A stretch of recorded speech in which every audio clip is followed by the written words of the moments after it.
키아즘 성경 목회 연구원을 찾아주신 여러분 감사합니다.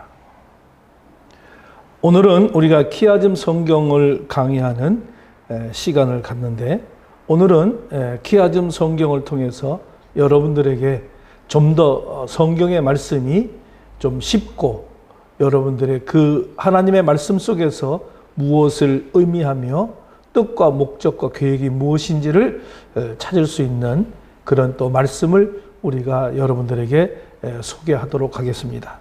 오늘 우리가 소개할 내용은 시편 117편 1절로 2절에 있는 말씀을 키아즘 구조 강해를 한번 여러분들에게 말씀을 올려드리겠습니다. 그러면 오늘 시편 117편 1절로 2절의 말씀, 본절의 말씀을 제가 봉독해 올리도록 하겠습니다. 나의 모든 나라들아 여호와를 찬양하며 너의 모든 백성들아 그를 찬송할지어다. 우리에게 향하신 여호와의 인자하심이 크시고 여호와의 진실하심이 영원함이로다. 할렐루야. 자, 여러분들에게 좀 더 키아즘이라고 하는 것을 쉽게 만들기 위해서 제가 이 본문에 밑줄을 끊었고 또 슬래시를 제가 이렇게 쳤습니다. 그러면 이 밑줄에 근 것과 슬래시 지은 이 문장들을 밑으로 내려 그으면 바로 키아즘 구조를 만들 수가 있습니다. 자, 이렇게 보면 이 본문의 키아즘 구조를 볼 수 있는데 A' 그 다음에 B와 B'의 형태를 볼 수가 있습니다.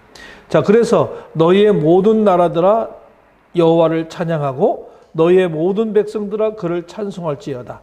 요거는 A와 A'로서 함께 병행되는 문장을 볼 수가 있고요. 그 다음에 여기 우리에게 향하신 여호와의 인자하심이 크도다. 노란 색깔로 되어 있는 이 글씨는 바로 본문의 핵심이 된다고 말씀을 드릴 수가 있습니다. 그리고 B와 B'를 보게 되면 여호와의 진실하심이 영원함이로다. 이 말과 그 다음에 할렐루야라고 하는 이 말이 두 개가 B와 B'가 병행 구조를 이루고 있는 모습을 보게 됩니다. 자, 그래서 우리는 여기에서 좀 더 이 본문의 키아즘 구조의 구조 분석을 해보면 이러한 구조 분석을 볼 수가 있어요. 자, 여기서 보면 A와 A'는 무슨 얘기를 하고 있는 것입니까? 모든 나라와 모든 백성이 하나님을 찬양해야 된다라고 하는 말을 지금 하고 있는 것이죠. 그래서 동의적 의미를 가지고 병행을 이룬다. 우리는 이렇게 이야기를 할 수가 있습니다. 그리고 B와 B'는 뭐냐면 바로 그 하나님은 진실하시기 때문에 또 영원하기에 그 진실하심이 영원하기에 우리가 할렐루야로 찬양을 할 수가 있는 것입니다. 그래서 B와 B'는 병행을 이루어서 하나의 병행 관계를 동의적 의미를 지니게 되는 것입니다. 그래서 나머지 하나가 바로 이 C가 핵심인데요. 오늘 시편 117편 1절로 2절의 말씀을 통해서 오늘 우리에게 이 문장에서 주고자 하시는 핵심이 뭐냐면 바로 우리에게 향하신 하나님의 인자하심이 크시다 라고 그렇게 말씀을 오늘 전해드릴 수가 있겠습니다. 만약에 이 강의를 듣고 이 본문을 가지고 설교하시는 분 또는 설교하시는 목사님 또 설교하시려고 하는 이 사역자님들은 이 본문을 보면 바로 이 시의 핵심이 바로 우리 설교의 제목이 될 수가 있어요. 그래서 여호와의 인자하심이 크시고 이렇게 제목을 하든지 우리에게 향하신 여호와의 인자하심이 이렇게 제목을 붙이고 A와 A'가 1번이 되고 B와 B'가 두 번째 소절이 되는 겁니다. 그리고 서론으로서는 전체적인 이 내용의 배경적인 이야기를 우리가 하고 두 번째 A와 A-, 그 다음에 B와 B-, 그 다음에 마지막 C에 대한 결론을 맺어주면서 이 내용을 우리는 설교로 해볼 수가 있겠습니다. 혹여 우리가 또 설교를 하지 않으시는 우리 성도 여러분들께서는 이 말씀을 가지고 여러분들이 큐티나 또는 큐티 생활에 적용해서 여러분들이 묵상하기에 아주 좋은 말씀입니다.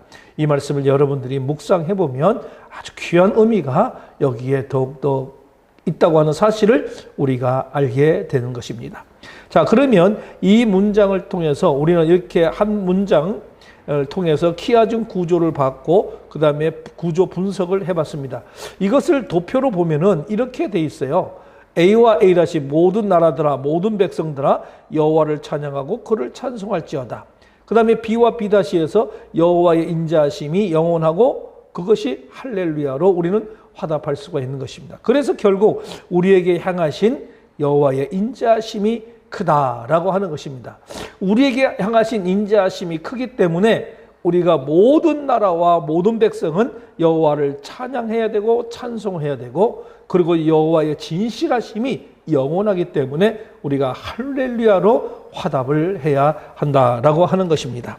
자, 오늘 이 내용들을 보게 되면요, 이 본시는 시편에는 물론이거니와 성경 전체에서 아마도 가장 짧은 장이라고 말씀을 드릴 수가 있어요.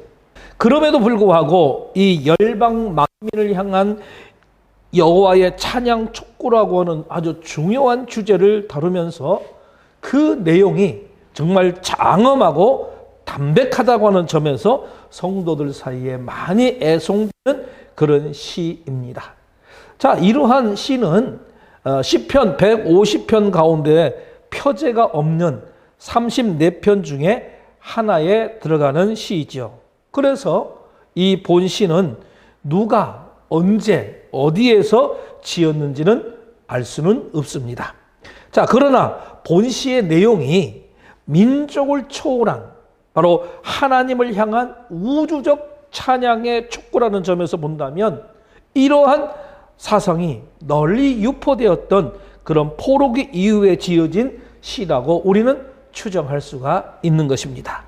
20편의 가장 중요한 장 중에 하나가 되는 이유는 몇 가지가 있습니다. 첫 번째로 우리가 성경 전체는 1189장인데 이 시편은 성경의 가장 중앙에 위치하고 있다고 하는 그런 사실이에요. 그래서 우리가 시편을 두고 117장 앞에는 589장이 배열되어 있고 이 시편 뒤에는 590장이 배열되어 있습니다. 자, 이것은 하나님께서 시편 117편의 중요성을 강조하기 위해서 그렇게 섭리적으로 역사했다고 하는 그 사실을 우리들에게 보여주고 있는 것이죠. 그리고 두 번째는 이 시편의 중요한 이유는 하나님을 찬양하는 전 이스라엘 백성들이 국민적인 시편이기 때문에 그렇습니다. 이 시편은 이스라엘 백성들이 모이면 하나님께 올려드리는 국민적 찬양으로 선호했던 것입니다. 그들이 왜 이 시편을 민족적 시편으로 하나님을 찬양했는지 지금까지 아무도 알 수는 없습니다.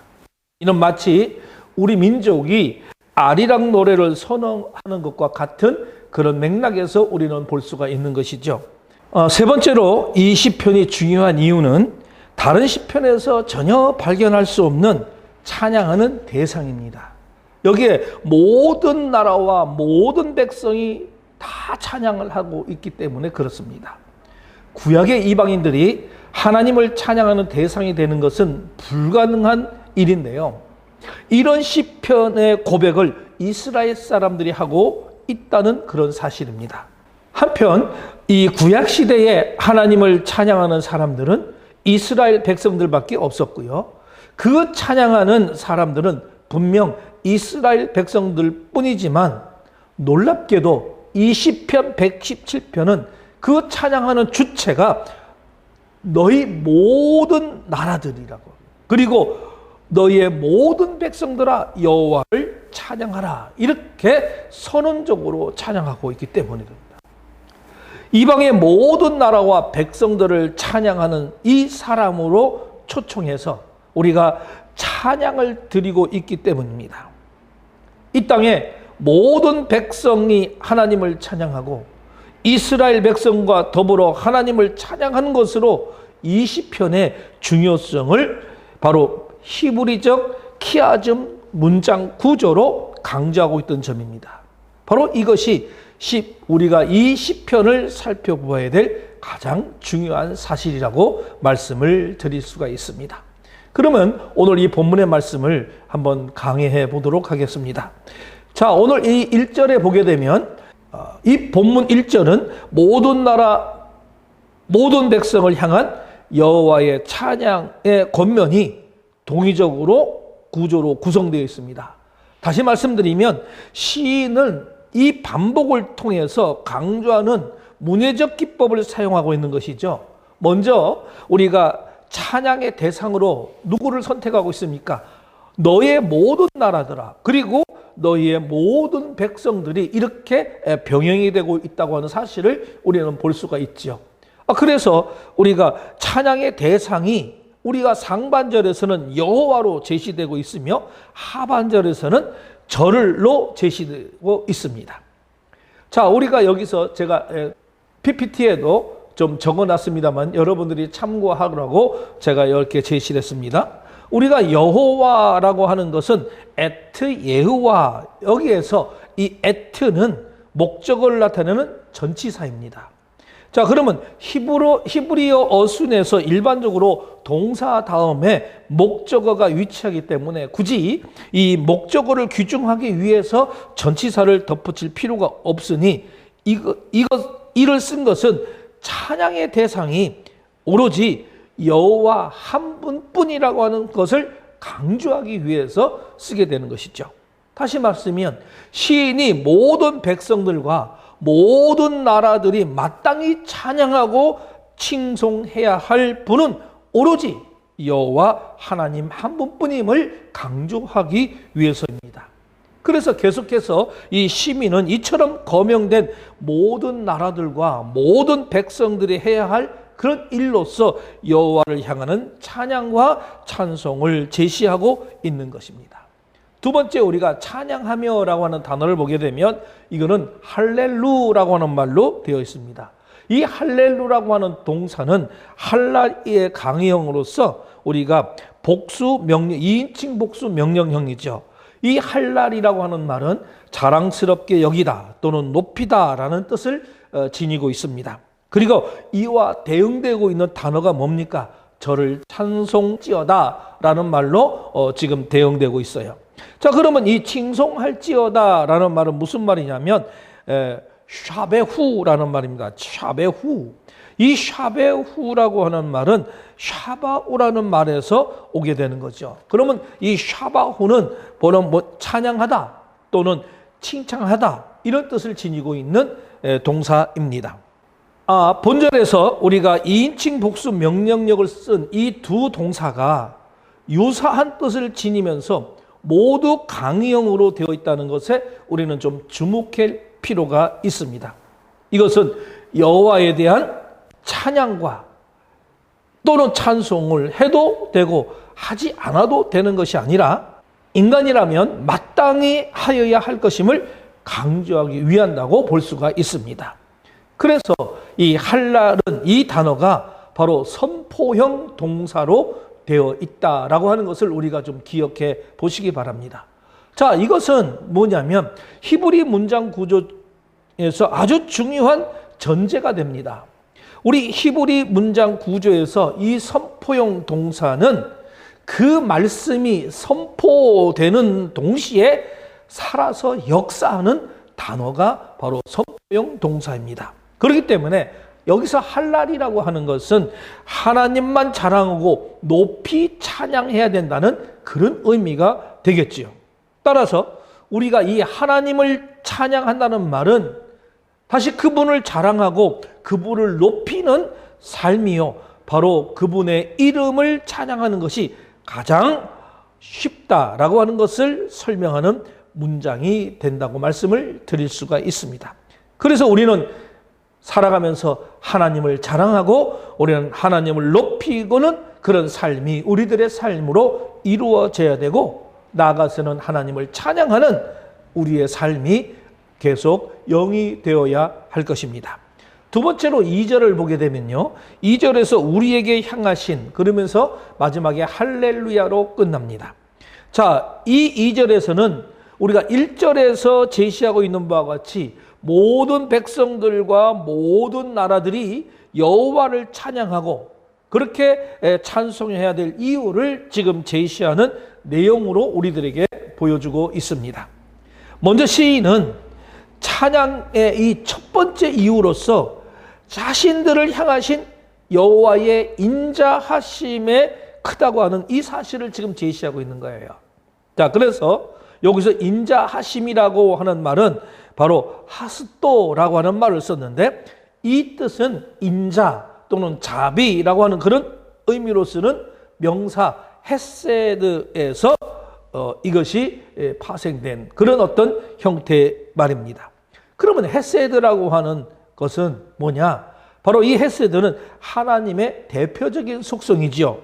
또 기본적으로 하나님께서 당신의 백성과 더불어 그 맺으신 언약에 근거하여 한결같이 무궁한 은혜를 베푸시고 모든 어려움으로부터 보호하시고 구원하시는 그런 연모로 나타내는 것입니다. 이러한 여호와의 인자하심의 특징이 크다라고 하는데 있다, 그렇게 말씀을 우리는 드릴 수가 있습니다. 두 번째라는 단어는 크고라는 말인데, 요 가바르라고 하는 것은 강하다 또는 크다, 널리 퍼져 있다라고 하는 그런 의미입니다. 따라서 우리는 여호와의 인자하심이 크다는 것은 여호와의 언약적 사랑이 견고하게 세워져 있고 널리 퍼져 있다고 하는 사실을 우리는 의미하게 되는 것이죠. 시인은 이처럼 견고하고 또 널리 퍼져 있는 이 언약적 사랑의 대상을 바로 우리라고 말하고 있는 것입니다. 그 다음으로 시인은 여호와를 찬양해야 될 두 번째 근거로서 무엇을 제시하고 있는, 바로 여호와의 진실하심이 영원하다고 하는 사실을 우리들에게 제시해주고 있는 것이에요.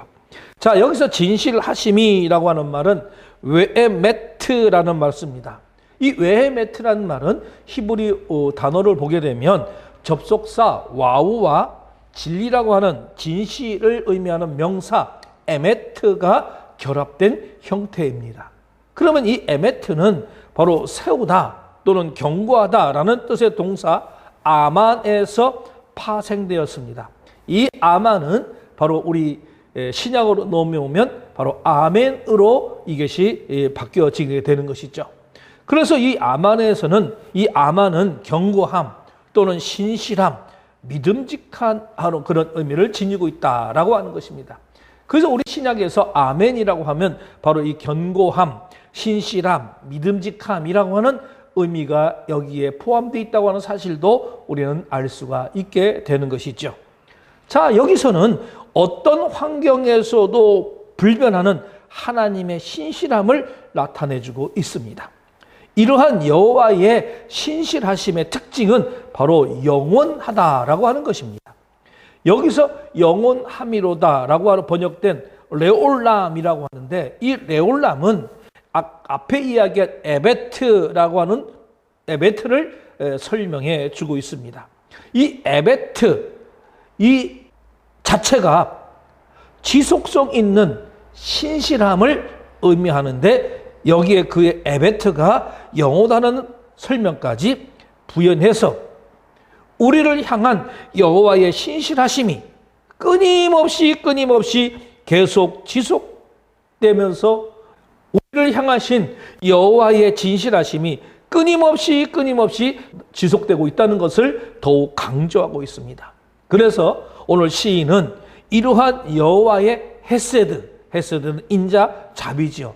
이 헤세드와 에메트, 진리와 진실, 이것을 제시하면서 독자들에게 오늘 하나님의 사랑과 은혜가 얼마나 온전하고 풍성하며 견고한지를 우리들에게 각인시켜 주고 있습니다. 그리고 이에 근거해서 여호와를 찬양하고 찬송하도록 지금 촉구하고 있는 것이 옳습니다. 우리가 지금까지 살펴본 이 시편 117편은 비록 길이는 짧지만은 그 스케일이 아주 크면서 여기에 내포되어 있는 사상 역시도 아주 심오합니다. 본시는 모든 나라와 모든 백성을 대상으로 인간이 제일 되는 목적이라고 할 수 있는 하나님을 찬양을 촉구할 뿐만 아니라 그 근거로서 하나님의 가장 기본적인 속성인 인자와 진실을 제시하고 있는 것이죠. 이것은 국경과 민족을 초월하여 세계 선교를 지향하며 만민이 하나님께 나와 찬양할 것을 촉구하는 로마서 제15장의 내용을 방불케 하는 것입니다.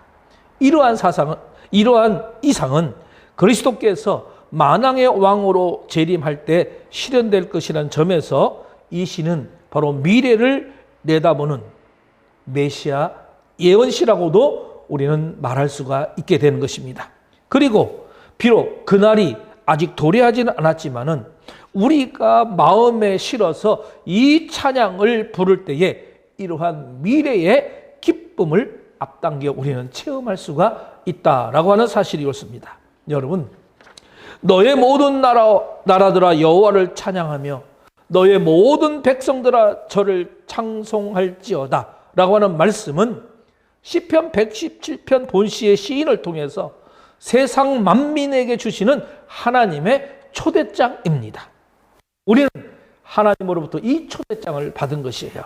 하나님을 믿고 구원을 얻으라고 하는 바로 초대장인 것입니다. 동시에 이것은 하나님의 백성을 향한 하나님의 찬양회로의 초청의 말씀입니다.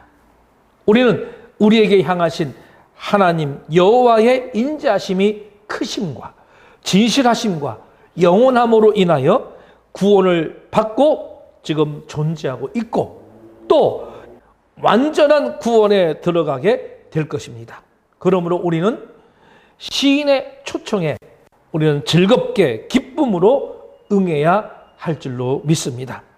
하나님을 찬송하고 또 찬양하며 영원히 송축하고 찬양할 수 있는 우리 모두가 되었으면 좋겠습니다.